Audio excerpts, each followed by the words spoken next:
जरांगेनं मुंबईत आंदोलन करण्यास हायकोर्टाची मनाई। गणेशोत्सवात रहदारी विस्कळीत होऊ नये म्हणून हायकोर्टानं परवानगी नाकारली। नवी मुंबईमध्ये खारघर किंवा इतर ठिकाणी सरकार परवानगी देऊ शकतं, हायकोर्टाचे निर्देश।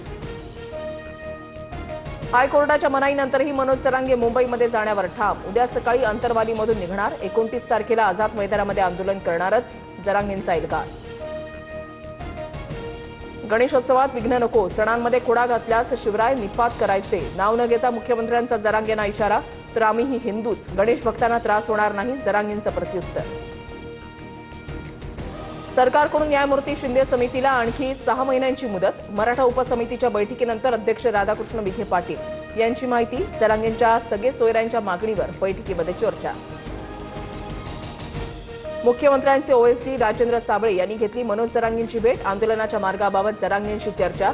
आझाद मैदानावर जाण्यासाठी कोणताही एक रस्ता द्या, जरांगेंची मागणी। जरांगेंना no entry in Azad Maidan कोर्टानं सांगितलेलं आहे। कोर्टाचा अवमान केला तर 6 महिन्यांची जेल होते। गुणरत्न सदावर्तेंचा जरांगेंना इशारा। अजित पवारांच्या नकारानंतरही संग्राम थोपटेंच्या कारखान्याला कर्ज हमी देण्याचा सरकारचा निर्णय। भाजपा प्रवेशानंतर थोपटेंना मोठं गिफ्ट। थोपटेंचा राजगड सहकारी साखर कारखाना अनेक दिवसांपासून आर्थिक अडचणीत होता।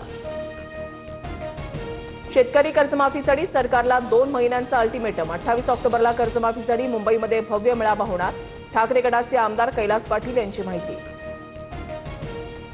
लालबागच्या राजाची प्राणप्रतिष्ठापना उद्या पहाटे 4 वाजता होणार। पूजेनंतर लालबागच्या राजाचं दर्शन भाविकांसाठी खुलं होणार।